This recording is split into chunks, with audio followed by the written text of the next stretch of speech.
नमस्कार, मराठी फूड फ्लेवरमध्ये आपणा सर्वांचे स्वागत। आज आपण मुळ्याच्या पानाची भाजी कशी बनवायची ते पाहणार आहोत। चला तर रेसिपीला सुरुवात करूया।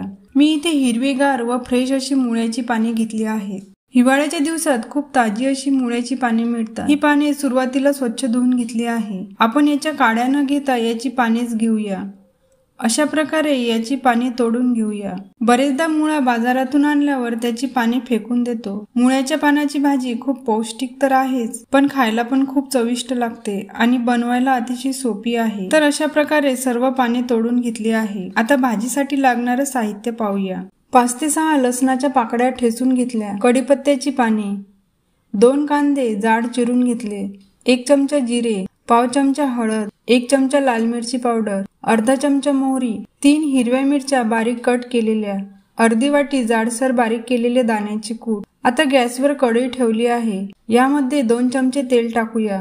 तेल गरम झाले आहे, यामध्ये मोहरी टाकूया। मोहरी तडतडली की कढीपत्त्याची 6 ते 7 पाने टाकूया।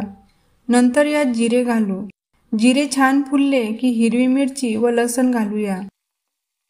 लसण व मिरची तेलात 1 मिनिट परतून घेऊ। यामध्ये कांदा घालूया। कांदा छान कलर बदलेपर्यंत परतून घेऊ। या भाजीला कांदा जाडा चिरून घातला तर भाजी मोकळी बनते। मुळ्याची पाने फेकून न देता अशा प्रकारे भाजी बनवून तुम्ही टिफिनला सुद्धा देऊ शकता। कांद्याला गुलाबी रंग आला आहे, यामध्ये पाव चमचा हळद घालू। हळद तेलात मिक्स करून घेऊ।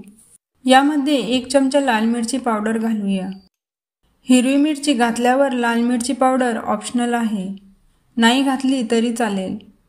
ही भाजी सुक्की बनवणार आहे, त्यानुसार तिखटाचा वापर करा। यामध्ये मुळ्याची पाने घालूया। ही पाने मी थोडीशी चिरून घेतली आहे। मुळ्याची पानं 1 मिनिट यामध्ये परतून घेऊ।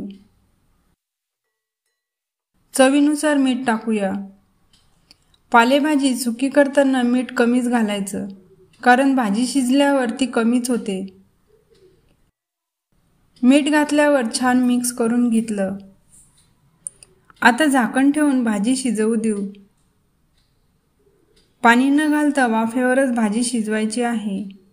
या भाजीला कांदा थोडा जास्तच घाला, म्हणजे भाजी मोकळी होते व मुळ्याच्या पानाची भाजी खायला पण छान लागते। आता यामध्ये लागेल तसं दाण्याचं कूट घालूया। हे मिक्स करून घेऊ। शेंगदाण्याऐवजी बेसन पीठ वापरलं तरी चालेल। सुरुवातीला 2 चमचे घेतलं होतं, परत 1 चमचा घालूया। हे परत मिक्स करून घेऊ। शेंगदाण्याचं कूट घातल्यावर झाकण ठेवून 2 मिनिटं होऊ देऊ। ही भाजी मी थोडीशी करपू दिली, कारण मुळ्याची पाने उग्र असतात व तो उग्रपणा जाण्यासाठी भाजी थोडी करपू दिली तर ती खायला पण खूप चविष्ट लागते। तर पहा, अतिशय पौष्टिक मुळ्याच्या पानाची भाजी बनवून तयार आहे। रेसिपी आवडली तर चॅनलला लाईक करा, शेअर करा आणि सबस्क्राईब करा। धन्यवाद।